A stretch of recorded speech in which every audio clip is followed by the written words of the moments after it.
21st century literacy actually basically calls for us to attain this kind of capacity or ability.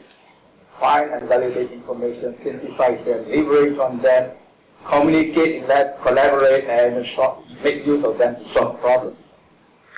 Okay, so bear in mind, this is what we're talking about when we talk about the digital literacy. And of course, the 21st century graduates and knowledge workers should have this. Not only the specific knowledge, but also the soft enabling skills. This is something which is lacking presently in our education system, which the government is trying very hard to instill now. This part, not this knowledge base. All right, I don't have to go into it. I think you can read from the screen.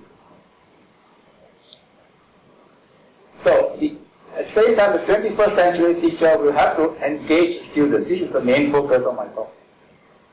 These are the things that the person is supposed to have in order to play that role effectively. Now, don't just instruct, know what the students want. More importantly, let students use technology. Get them onto the internet and make use of social media. And when they do that, I'm sure they'll be able to enrich students' learning experience and so on and so forth. See, by going onto the internet, you are actually exposing the students to the outside world. Know where the information is, make use of them, where to find information, and so on. Social media, there are lots and lots of them at the moment. What I've shown on this slide is just some examples. Depends on their role and functions, of course. Those who are into blogging, here you are. These are some of the available applications. Twitter, RSS, of course, social networking, we are all familiar with, including Delicious. I don't know how many know this, Delicious. Of course, to Penang, I can think of food. Like here, we're looking at social bookmarking, which is actually a very, very important, is playing a very important role now in education. Of course, Google chat rooms, everybody understands that, message, podcast, video sharing, and so on. These are, they have now become household words. Right, so ways to engage the e-learners. Again, I do not have time to go into details. Again, this list is not exhaustive. Just some examples of some of the activities that can be done in this case. E-portfolios, Google Documents, making use of course cloud computing facilities, learning management system, mind mapping. I think many of us know what mind mapping is. There are a lot of software out there that allow for this. Wikipedia, Wikieducator, and blogs, and so on and so forth. These are all social media that can be exploited and used. And now, 5 indicators where for student engagement, especially in universities, are listed here. The levels. Now, if all this, one examines the system and finds all this in place, then we are saying, okay, there is engagement going on in your college or in your system or in your school.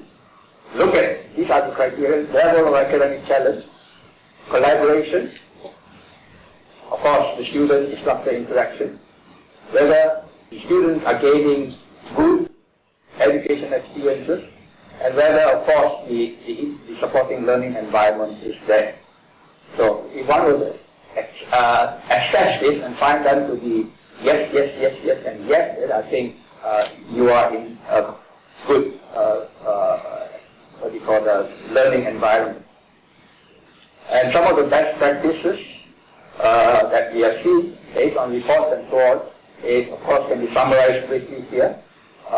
Promoting knowledge sharing, encouraging student-centered learning, and also student inquiry, connecting the world, again, this is where internet comes in. Anchor students with digital age tools. These are, of course, the social media that I spoke of. And of course, there must always be assessment gauging student performance at the end of every activity. Okay, so these are the so-called best practices. If we want to improve our teaching learning environment, we have to come up with a system that would enable this kind of we call that best practice. Some of the critical success factors for e-learning can again be summarized here. Access to tools, technological competence, learning preferences, study habits and skills. Learner, of course, as a learner, you must know what you want, your goals and purposes. You must also examine your lifestyle if you want to learn, and personal traits and characteristics. And I will end with this by indicating, of course, as you know, technology moves on and on and on. So based on the report generated in the so-called 2011 Horizon report, these are the kinds of scenarios that we are seeing. There's going to be enhanced use of mobile computing, electronic books, augmented reality. I mean, one thinks about avatars and Second Life and so on. Game-based learning, gesture-based computing, and of course, the analysis bit, the learning analytics. In other words, analyzing your performances based on solid data. So with that, thank you very much.